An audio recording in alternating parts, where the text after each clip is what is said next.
Okay, I'm going to get started today. I want to talk about a couple of the announcements, but I'm actually going to wait and do those kind of in a few minutes because I want to get started on the content because we're going to have to do some training today, and training will take a while.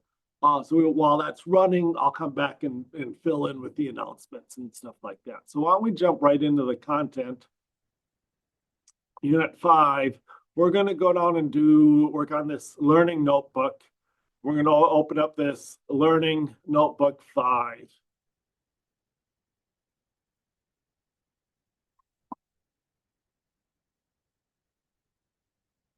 So this is going to look at doing image recognition with a set of images that are out there. There are different image test sets here. This is what's called the Caltech 256 image database. It actually has 30,000 images, but they're in 250 different categories here.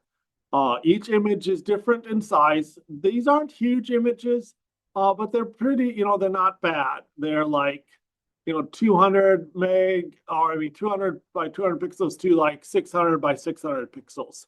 So kind of what you might think of as like GIF sort of size or something like memes sort of size, those sort of smaller images here. They're pretty diverse, ranging from grasshoppers to tuning forks there. So, there'll be 20 pictures of different grasshoppers, or I think actually like 200 pictures of different grasshoppers there, and we'll try to identify those here.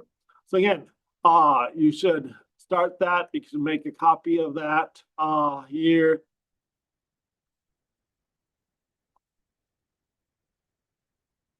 And same with the write-up. Go to the write-up, make your own copy of the write-up.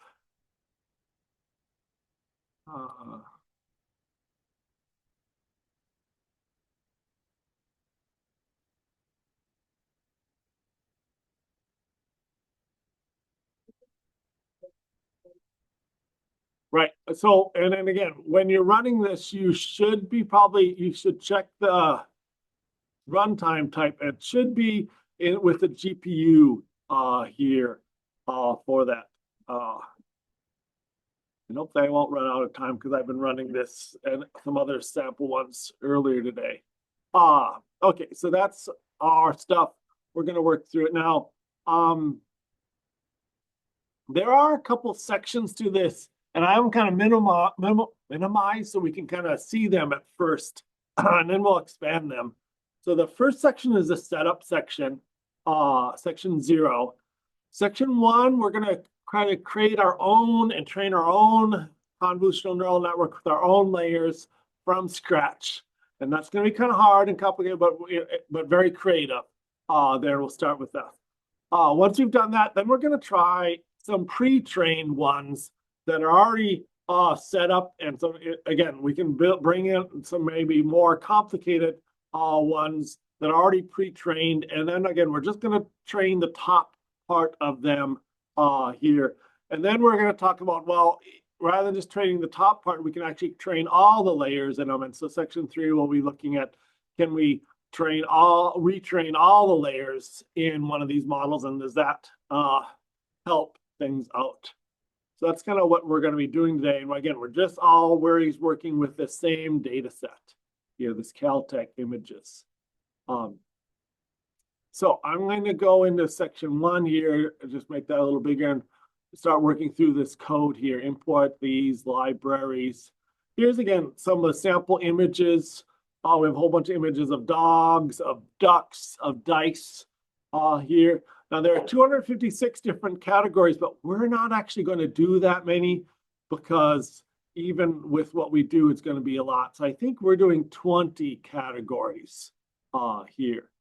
So here's like the dog category. You can see these are pretty diverse pictures of dogs here. Some of them are dogs wearing clothes. Different pictures of dogs, often people with dogs, which makes it a little challenging for the computer to recognize that stuff. And like even some have multiple pictures of the same dog on the image. So again, all these, the computer has to learn to recognize all these things as dogs. And again, you can do that generally. As a human, you can look at all these things and say, there's a dog in this picture. Even if the dog's wearing a hat, you can still recognize it as a dog. There, that's not a fuzzy person with a beard. That's a dog. You can tell that. So again, that's, and similar like with these ferns, we have all these different pictures of ferns, and we're going to try to learn so some of them are close up, some of them are far away, some of them are white background, some of them are in nature there. So the computer's got to learn what is the fernness, what makes a fern there compared to what makes a dog a dog there. What features are we going to extract from this here? So okay, I'm just going to run through some of this. So here's where we're setting the image size. We're going to resize our models to work with a smaller image size, and it likes all the images to be the same size. So we're resizing all of our images to 224 by 224 pixels, so relatively small here. And we're reading them in for this. We are going to work with 20, not 250, but 20 classes there. And so, and again, not that many images, 1,300 images for training and about 400 images for testing for that. So that's all that. Now I'm going to go into section 1 and talk about our model. This is our initial model here that we're setting up. So here's our code. We define a model, and we're doing this what is called sequential. So what we're just doing is layering, putting layer after layer all on top of each other. So each layer will be automatically connected to the next layer as we create it. Now there are other ways of defining these where you want it. You could say, oh, have these blocks and this block connected to this block and this block connected to this block and make more complicated things. But for our work, we're just going to do the sequential model. And then we are going to add our layers. We're always going to add an input, which is the size of the image. And there's 3 layers of colors. And then we can add in either convolutional layers or max pooling layers here. And again, with each one, we can specify how many filters. Like here's 32 filters. And then the kernel. Remember, the kernel is the little part filter that moves across the image. And again, 3 by 3 is pretty common, but again, you can try different sizes here. And activation is this rectified linear unit. And again, we're not generally going to change that here. Now, in your, we'll talk about, so we're going to do that. So I'm going to do a convolutional layer, a max pooling layer, another convolutional layer, a max pooling layer, another convolutional layer, max pooling layer, another convolutional layer, max pooling layer, and then a global pooling layer, and then our dense layers on top of that. Now, one thing to kind of watch is the output of this down below. It kind of shows you. So we start with images that are 224 by 224, and when we apply these, the images shrink a little bit, and then when we do max pooling, they're cut in half. So you start with 200 pixels, now we're 100 pixels, 50 pixels, 24, 25 pixels here, 12 pixels. Now you want to get it down so that when you're doing your final like max pooling, your images are pretty small with lots of features. So usually in the, maybe 8 to 20 pixel by pixel range. So, the idea is that like if you're trying to recognize a dog, you say, oh, what features that maybe there is like just I recognize a dog head here, dog tail here, dog body here, dog paws. So I mean, it's not really that way, but I mean, you can recognize that you only need about maybe 8 features by 8 features on there at this high level, but you'll want lots of different features general here. So this is pretty good. If I were to do another max pooling here, so that let's say I wanted to add, so again, I have these things. I want to add another max pooling, convolution of max pooling here. If I do that and run this, now I start at 200 by 200, 100, 50, 25, 12, 10, 5. I'm guessing this will not perform as well because again, I don't have a very big grid at the very end there.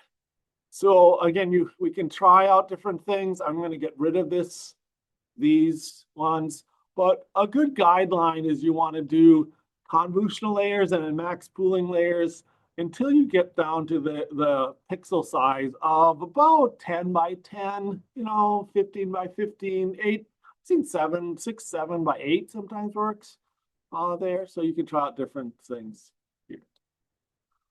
You can also do more convolutional layers here. So we can do a convolutional layer and then another convolutional layer.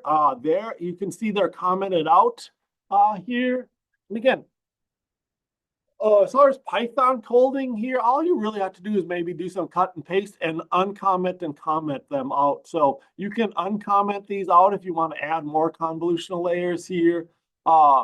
We can also change number of filters. Right now we're starting at 32 filters and we're going up to 64 and 128, and then we're just staying at 128.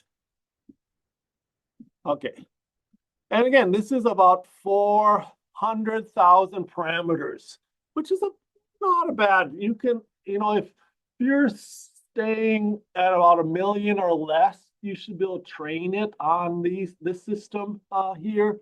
You can't train a billion parameter network here for this. So, okay, so you can try out different things. You can just leave this as is to start with if you want. So we do that. Now we're going to actually do this training. And you can see the training has already happened here.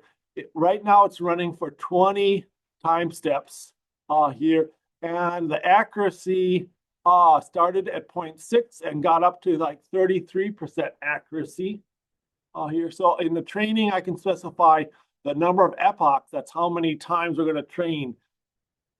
Going to leave it at 20 to start with. It should probably be 100 or 200 to really get better results. We'll see. But again, I don't want to spend too much time. So I'm just going to let that start running and training here. And it'll start going through the training. And it's going pretty fast because I have a pretty small network here. But we'll let that go. Okay, so try to go through it here, run this code, try to tweak something in this code here, and try out. It'd be interesting to see if we get better results with different tweaks of this stuff. I'm actually going to stop this, I think, and I'm going to go back and try. I told you it probably wouldn't perform very well if I added this layer. Let's test that out. I'm just going to go in there and add this layer here.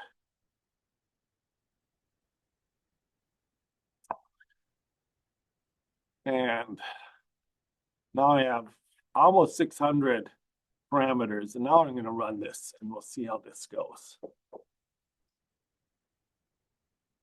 Okay, while it's testing, I'm going to jump back here and talk about the announcements a little bit.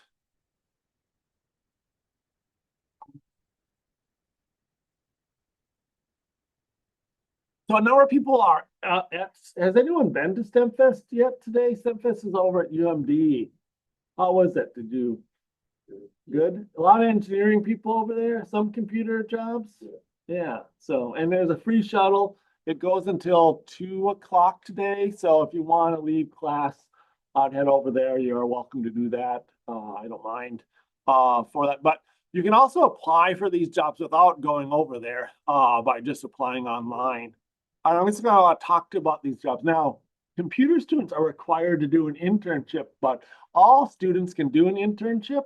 And if you're in this class, you could probably qualify for many data kind of analytics kind of internships, that sort of stuff. So I'm just going to point out a couple here that, and talk about how they might fit with different people. So here's this analytics internship at Bold Orange. I don't even know what Bold Orange is. I haven't worked with them before. But again, they're doing analysis, $20 an hour. So again, not great pay here.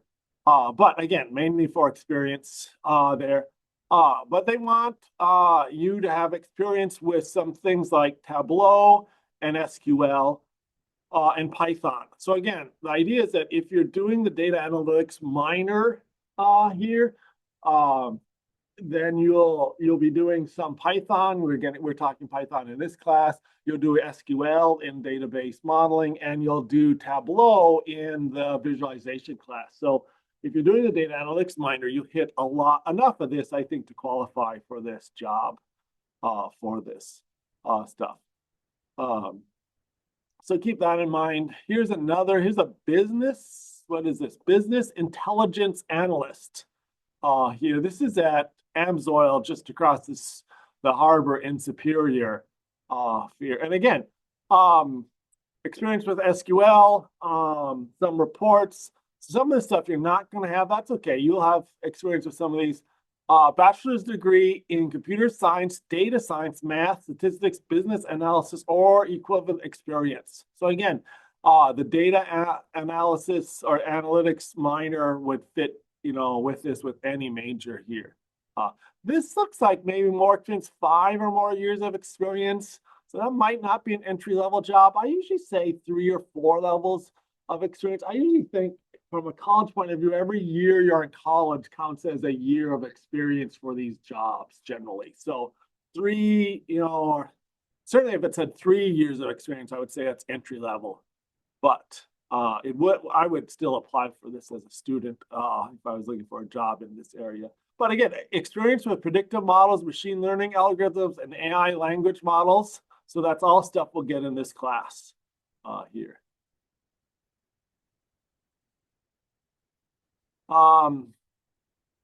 Okay, here's another one. And so we see these companies release a whole bunch, like Bank of America, big investment banking firm, released all their internships this past week. Again, they're an investment banking place. A lot of their internships are in New York or Chicago or someplace like that. And so here's one of their sustainable finance summer analyst program for this. And again, they're looking, financial predictions are somewhat unique. So again, they're probably going to want to train you on whatever their predictions. They're doing a lot of time series analysis. We're actually doing an independent study on some time series analysis. That'd be good for this. But again, they want someone with math, engineering, stats, or programming there. So again, you're doing your data analytics. Excel or modeling skills would be helpful here. Again, they're looking for bachelor's or master's here. Something like this, doing your data analytics or this machine learning class would probably help you with a job like this, even if you weren't a computer major. And certainly if you were a math or business major or finance major in this course. Here's another one. This is the Westinghouse. And again, Westinghouse just posted, I think they posted 200 internships, and I just selected a couple of them to list here for this. But this is their data analytics and digital transformation intern. Oh, that sounds exciting. And again, majors, they're an engineering firm, so they hire more engineers, industrial engineers or mechanical engineers, but they're also listed MIS. And with MIS, I mean, we're a CIS program there, if you look at a lot of this stuff, Excel or Power BI, which is very similar to Tableau here, that would be useful for this. So, experience of project management here. So again, if you're a computer major, or I don't know if any of the business majors take the project management course that we offer or not. So, here's another data analysis intern. The next two, this one and the next one, trying to be a little more math oriented. This is, again, high school diploma and working on a bachelor's degree in actuarial science, math, economics, stats, or data analytics here. So again, when we're seeing actuarial stuff, we're thinking more of applied math or applied math majors sometimes. But again, this is also open to data analytics ones. This one isn't an actual actuarial internship. It's just kind of in that category, so they might be more open. But again, knowledge of SQL, if you're data analytics, knowledge of Excel, well-developed reasoning skills, that sort of stuff. So that would work out well here. Now, they also, that same company has an actuarial internship here. So this is more actuarial science, again, our math sort of stuff. Some of these will want you to have taken an actuarial exam, but this is an early one, so this doesn't require that. So again, experience with this Excel and SQL are good for this stuff.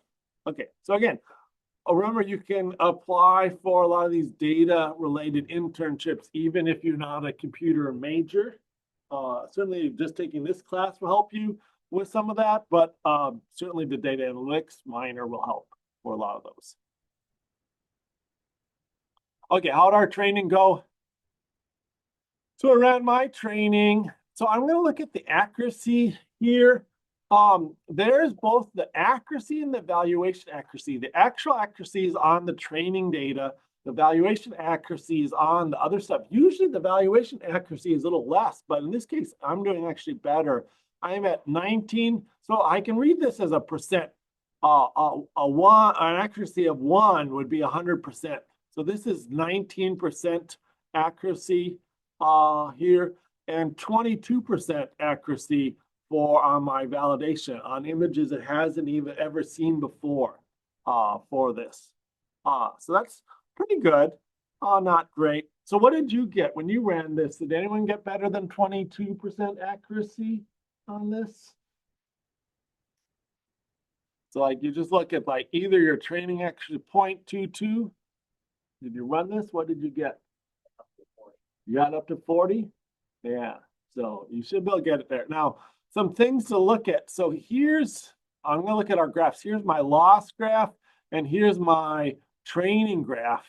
And it's still going up pretty consistently.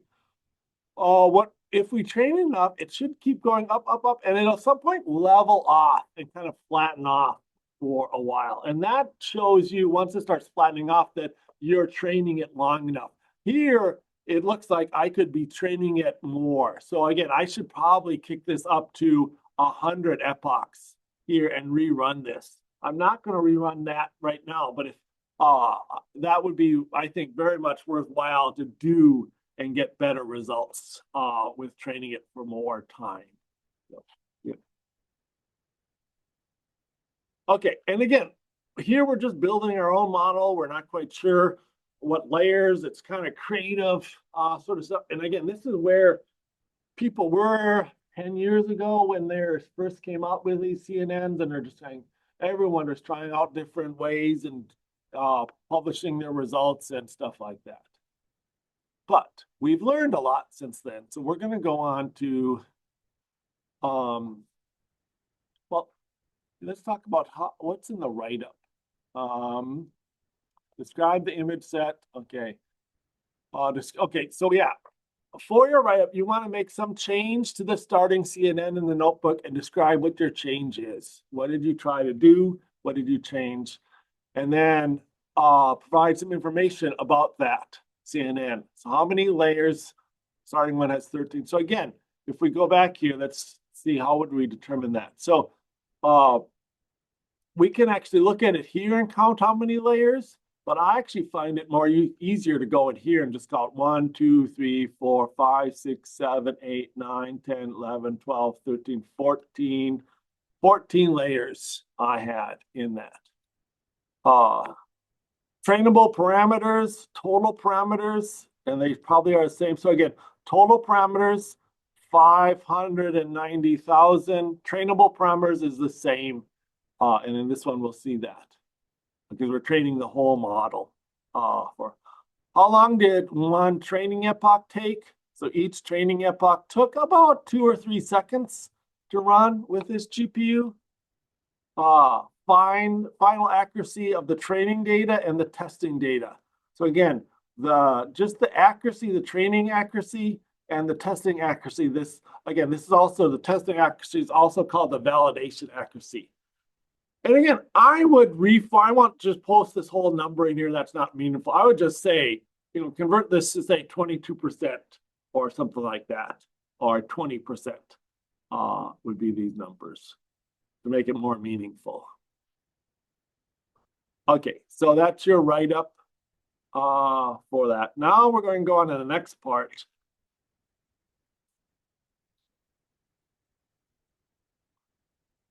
So there are these pre-trained or pre-built CNN models that are here. Let's see if this is still working.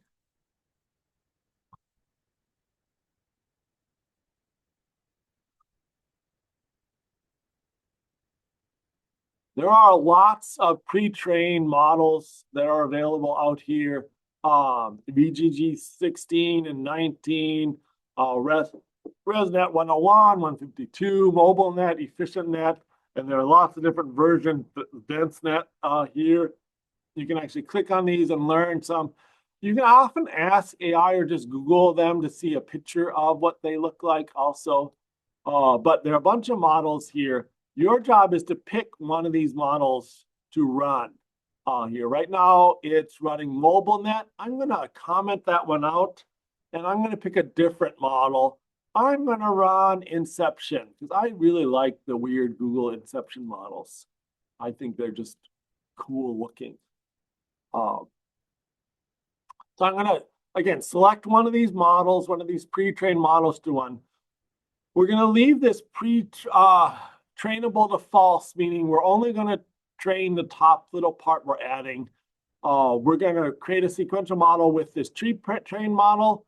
One thing you'll notice is that in this, there's a flag called include the top, and that's set to false. So we actually cut off the top 2 or 3 layers off of the model, and we're going to add our own. So here we're starting with a pre-trained model, and we're adding a global pooling and a couple dense layers on top of that here for ourselves. And these are the only layers we're going to actually train. So I'm going to run this.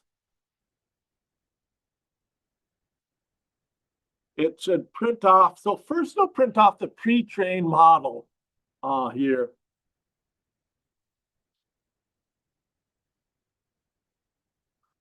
So here's the pre-trained model. I'm still not getting it all there. There's the pre-trained model, the Inception V3. That's all the Inception V3 model. Still going, still going, still going, still going. To scroll down and get a little bit more. Okay, oops, maybe not quite that far. Okay, still going. Still going, still going. There. Now, and that has 21 million parameters in it here. And then we're going to add that onto our own model. So our own model is going to be the V3 model plus this other stuff. So I'm going to go down the very bottom and see. Now there are 22 million parameters total, but we're only training 595,000 of them. So 500,000 of them of the 22 million. And so there's a bunch of non-training parameters. So that's going to make this faster to train than if we were training all 22 million. And again, here we're just going to do it for 20 epochs. And I'm not going to run this yet. I'm just going to show you the result. And again, this actually trains pretty fast. It gets up to about 95%. And here you can see the blue line kind of flattening off. You see it goes up, up, up, up, up. And then it kind of flattens off. It actually goes down a little bit, up a little bit. But at this point, we probably don't need to train it too much more here.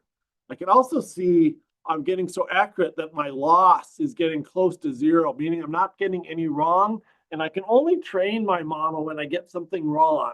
It only adjusts weights when it gets something wrong. If it's always right, it's not going to train the model very well. So yeah, I can look at my results here. I get up to 96, almost 97% accuracy.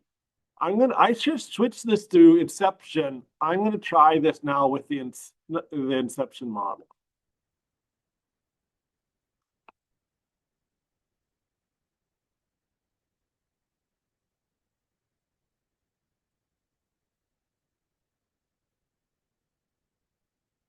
So I can ask Google and get the AI summary of Inception V3 is a 48-layer deep convolutional neural network, uses the 7x7 convolution, batch normalization and stuff, as additional stuff in it here. And let's see if I can grab a picture of it. So here's kind of just the building blocks. Again, each layer is actually made up of 3 layers here that are kind of fed together and do different things for this. So they have some complicated layers, much more so than some of the other models have. Here's another way of looking at it here.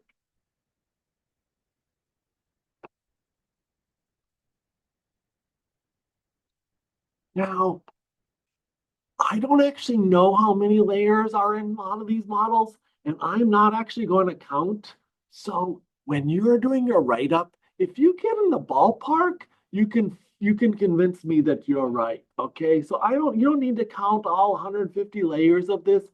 If you say this is a whole lot of layers, you just have to convince me that that's the right stuff. So when you're going in here and it says how many layers, again, you can estimate for larger networks here. Or you can just Google it or AI it too. That should give you an idea. And it's kind of hard to say sometimes because, again, some of these layers, there's a couple of these networks that have the layers are complicated here. So if I were actually to count how many lines there are here, there are well over 150 lines, different modules that are combined here. But again, it is put into maybe, what did AI say? It's put into 48 layers, but each layer is 3 sub layers and about 7 modules combined. So each layer is 7 different modules, so again, that's a lot. But again, how you want to estimate this or what you want to say is you have some flexibility there.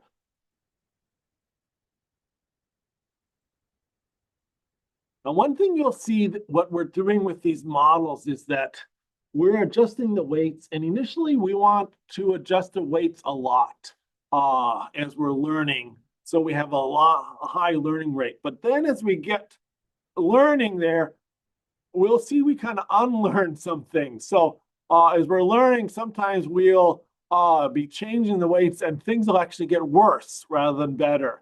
So there are times where things get worse rather than better. Because again, when we're learning, we say, everything that's orange is the dog. So you say, that's orange is the dog, that orange is the dog, that orange is the dog. Then you forget pumpkins are orange and some frogs are orange and other things are orange. So you don't, you want to, initially you want to have a high training rate, but after a while you don't.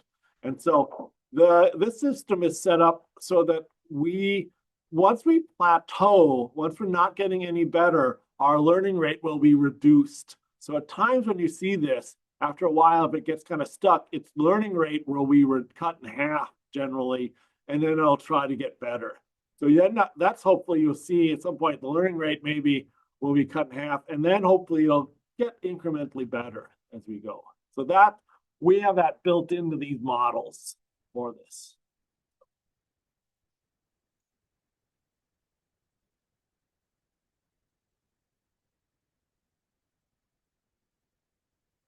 And again, you can decide, you can actually run this longer if you want. This one looks like it's not getting that much better. I'm getting up to 91st. Now I'm going to go back to this previous one and just show you that if I run that for longer. Let's see if I can get so much stuff here. I'm going to go up to this previous model and run that for 100 epochs. I'm going to redo this model and redo this training for 100 epochs and see if it'll get better than my 20% there. Okay, I'm going to try to sell you on one more job opportunity. It's a little more computer related. Federated Insurance is coming to campus today. Again, they'll be here at 4 o'clock in Tower 2611. Uh, they're still trying to fill 6 spots for graduating seniors. So if you're graduating and you need a job, this would be really nice. They're not bad. They're down in Owatonna, which is a nice sized town south, about an hour south of the Twin Cities. It's not a bustling metropolis, but it's a good place to start. A lot of people enjoy it down there. And they're starting at about $78,000 for new students, which is okay. Right now in computing, we're kind of seeing a downturn in hiring here because again, with AI coming out, a lot of companies are going, do we need that many developers? Do we need more developers, or can our developers are just doing more with AI for this? So we're seeing some of our bigger employers not hiring this year. So again, it's nice to see that Federated is still trying to fill slots for there. They have both developers and more engineers. Engineers are more on the IT side, not the programming side. So either they have both positions. And also they have a career fair coming up. I've often wanted to go down to this. I'm not sure if we will get down to it, but they'll be talking about that. And that's a good thing to go to, especially for first, second year students looking for future internships. So I'm thinking they're going to have food. They had food last time. I'm planning on eating food there. I haven't heard if they actually have food there, but I'm hoping they do. And again, we want to support these companies that come to campus and recruit our students. So if you can come to this, I would appreciate it. Okay. How'd we do? I'm still running. I'm at 58, but I'm already at 58. I'm at 64, 66. So my percentage getting better as I'm doing more training here. So training seems to have helped some. I'm almost up to 70%, where I was, I think, at more like 25% without that much training. So I'm going to let that run a little bit more. And I'm going to go down here and talk about the third part. So again, the first part, we built our own network. The second part, we use a pre-trained network and just trained the very top layers. So it went very fast. We just had to train the 3 top layers, not the 100 other layers. But there may be times where you want to train all the layers. For example, all this stuff was trained on just generic images of people and objects stuff. But let's say you're using this to identify X-rays. You might want to tweak the filters more towards for X-rays or whale tails. With a lot of black and white stuff, they might have different stuff. So you can actually do kind of a combination of this. We can use a pre-trained network, but we can say trainable equals true, and that'll train all the layers in the network. So we're still not including the top layers, so that's false. And we're adding our own top layers here for this. But we're training it all here.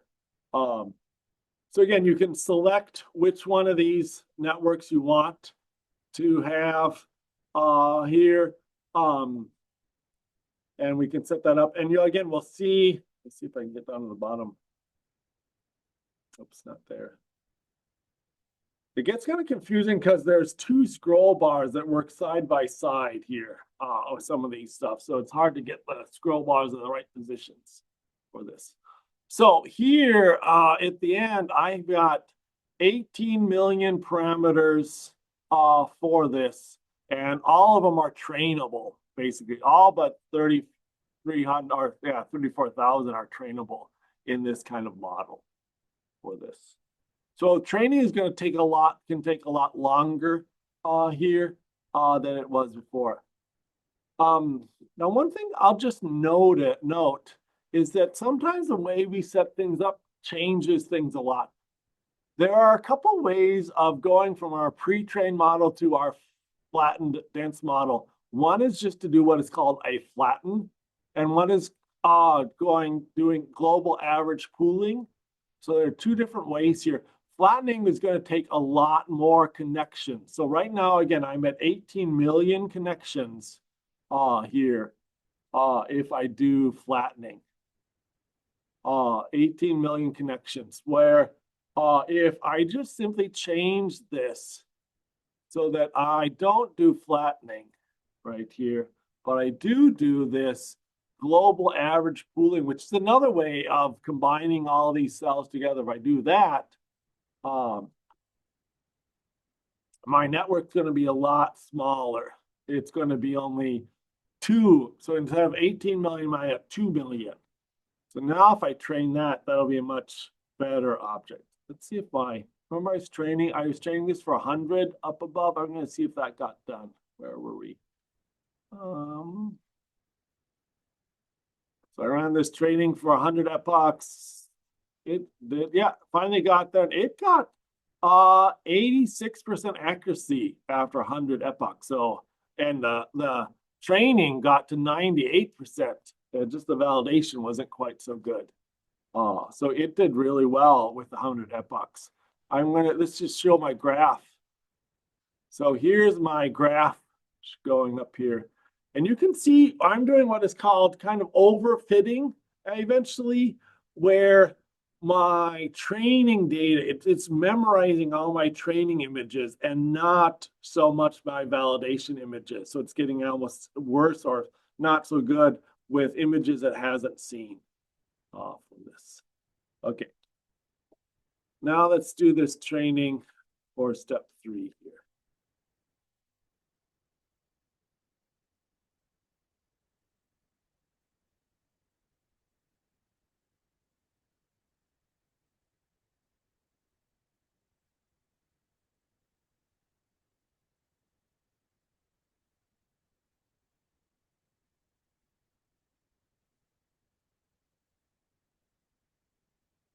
Now, some things to watch, and you probably won't notice them too much here. We have a smaller data set, but up at the corner here is the amount of memory, RAM, and amount of disk space here. When we're doing harder models here, we'll see the RAM and the disk space. Sometimes we'll run out of one or the other of this. You probably won't notice that much here. I think in your project, again, I scaled the project back so that it fits in here too for this. So I think this will be okay. But again, if you're like at the end of the class, when we do our final research project, sometimes we have to watch these. And often when we're doing like a full Kaggle challenge or whatever, we'll max out RAM or disk, and then our notebook will crash here.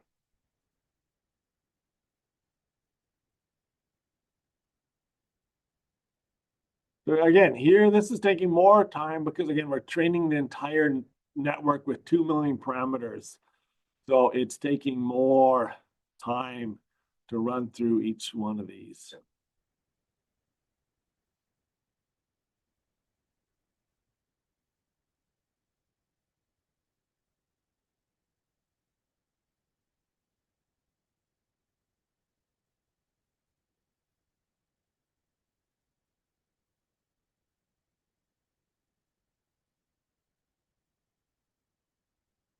Okay, now it's going better.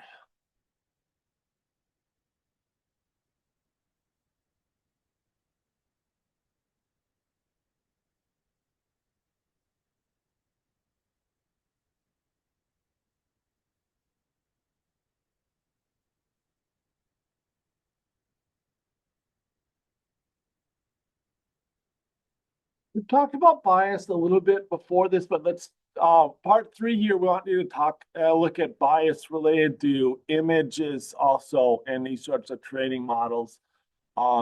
We have found that again, companies have had to create these training models and that sort of stuff, and on some of them they're pretty clear. I mean, these were created by a university, just like this Caltech 256.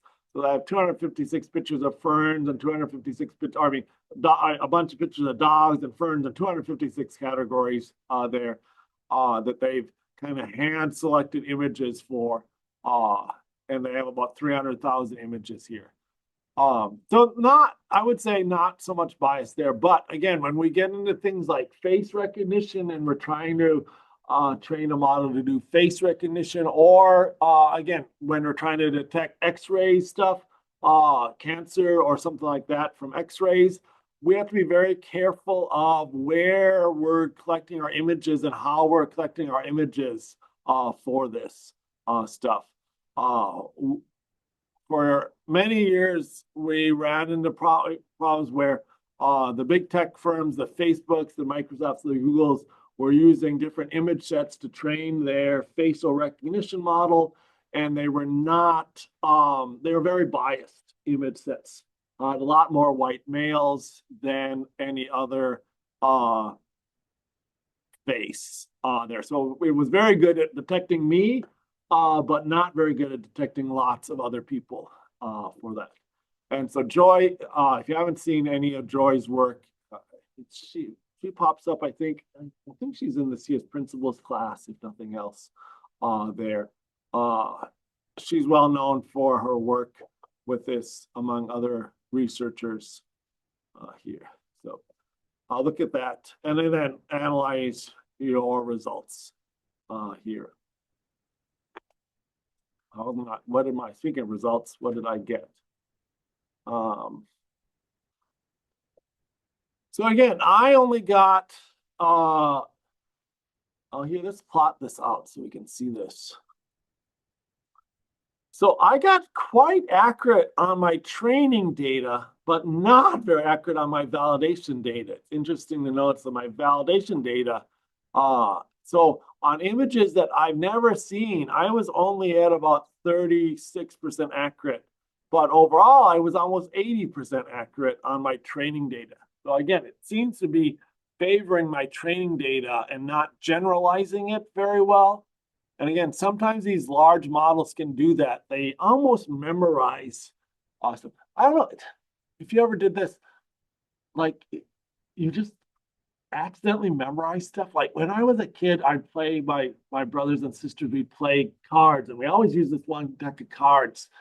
And we always use the same deck of cards. And, you know, I didn't realize it. I didn't realize that other people would, but I just memorized what a lot of the cards were because they'd have a little scrape in it. And like the ace would just have a little tweak off of the corner, and the 5 of diamonds. So there were just little things in this deck of cards that I just knew, I could just feel when playing with them. And again, so I was really cheating. I didn't realize I was cheating my brothers and sisters till later. And then I thought, that's kind of cool.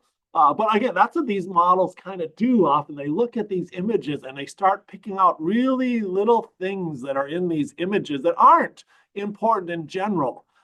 They help it learn the training data, but it doesn't generalize well.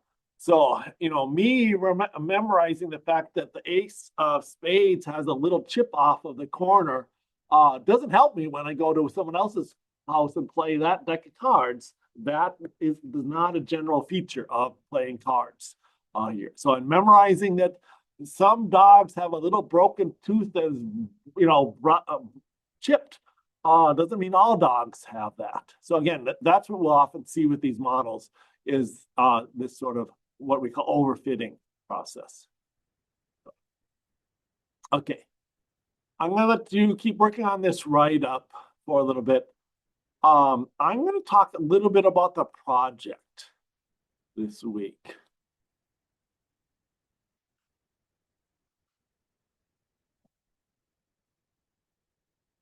So next week, we'll continue to do vision stuff, but we're going to do modern vision generation. So again, this is vision recognition, old school, it's 10-year-old stuff here.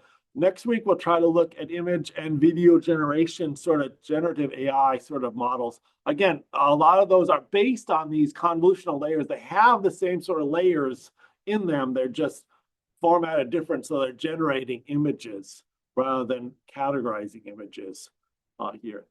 But the project this week is for you to do a categorization problem here for this. So you'll have a choice between humpback whale identification and pneumonia identification. There are two different notebooks. These notebooks are very similar to each other. And similar to the notebook we just went over in some ways. So I'm just going to bring one of them up. So again, we import our libraries here.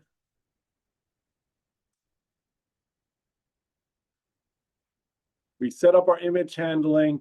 And now we're going to set up our layers. And again, there's not multiple sections. There's just one kind of combined section here. You can select a pre-built model for this, or you can comment that out and you can define your own model here if you want. So you can do one or the other of this stuff. So the idea is that you would either do this top half where you create this model, or comment or delete all that and do this bottom half here where you'd define your own model. One or the other for that. Okay, so once you've got your model, then you're going to train the model. You can select how many epochs here, how you're doing that to train the model, and we can see the training results there. So what do you want to be doing? So your job is to imagine that it's 10 years ago and no one knows how these CNNs work that well, and people are still actually doing this research. And you're going to make an hypothesis on how to improve these CNNs. Are you going to try to add more layers? Are you going to try to add different layers? So again, you could define your own model and add more layers. You can work with this. You can compare different models out here and try out, compare one model to the other.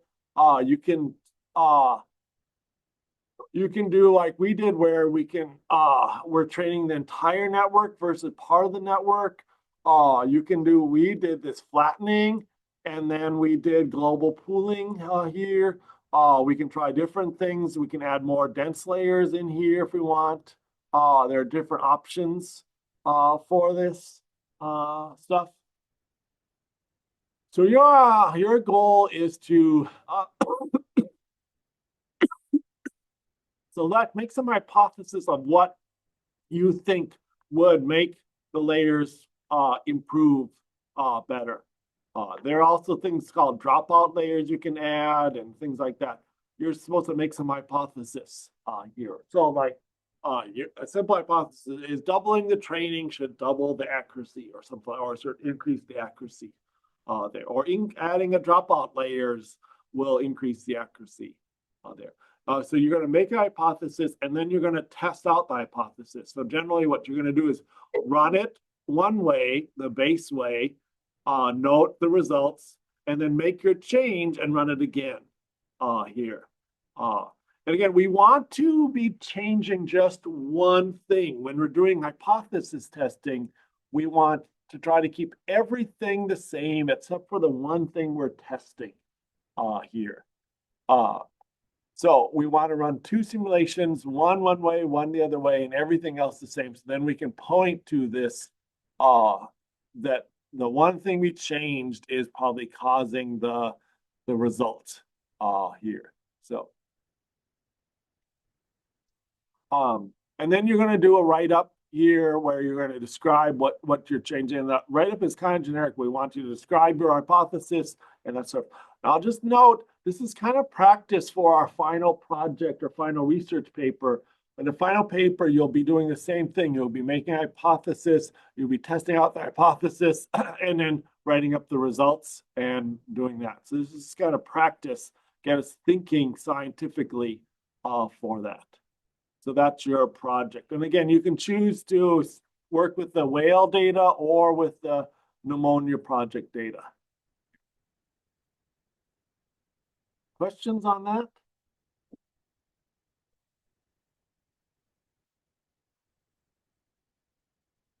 One thing I will note to you, as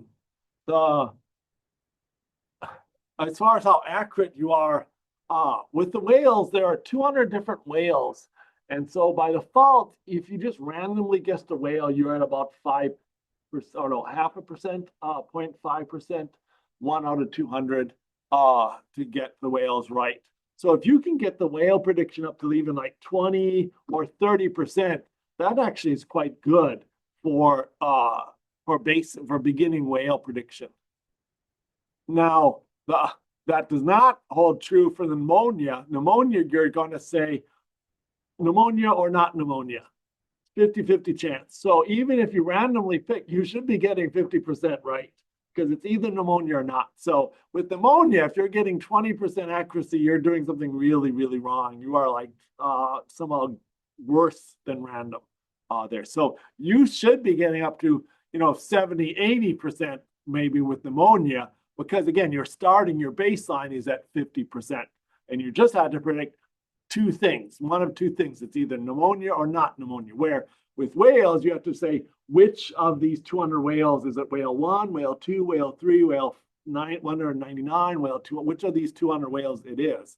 So it's a much more challenging result. So again, when you're talking to, if you talk to another student in class and you say, oh, I'm already at 70% or I'm at 56%, make sure you clarify and say which of the challenges you're doing. Because 56% is really good in one and not so good in the other one. All right. I'm going to wrap up. I'm going to give you a chance again to run this stuff. I'll just warn you again, watch your runtime type. We should be running these under the GPUs. Has anyone hit? I was surprised I didn't hit a limit today on the GPUs. So let me know if you run out of GPUs. Particularly when you're doing the project and you're running it. Oh, and let's just talk about that.